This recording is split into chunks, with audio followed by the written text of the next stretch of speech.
Hala, ano yan? Lapitan nga natin. Ano to? Wow!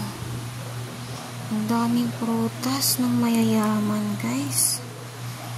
Ano to? Ano ba to? Bola? Bolang matinik.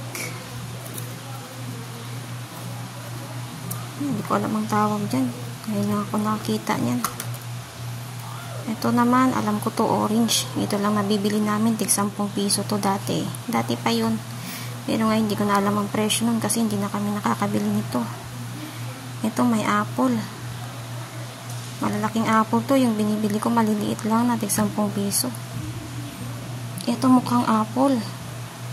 Aba, mapagpanggap na prutas. Apple na white. Tingnan mo naman kasi ka-shape niya. Oh, nag-iba lang ng kulay. Ano kayong tawag dyan? Ito naman, mukha tong si Luis eh. Ano kayong pangalan nito?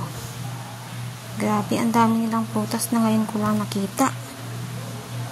Ba talaga mayayaman? Pag yumaman ako, bibili rin ako lahat ng ganito.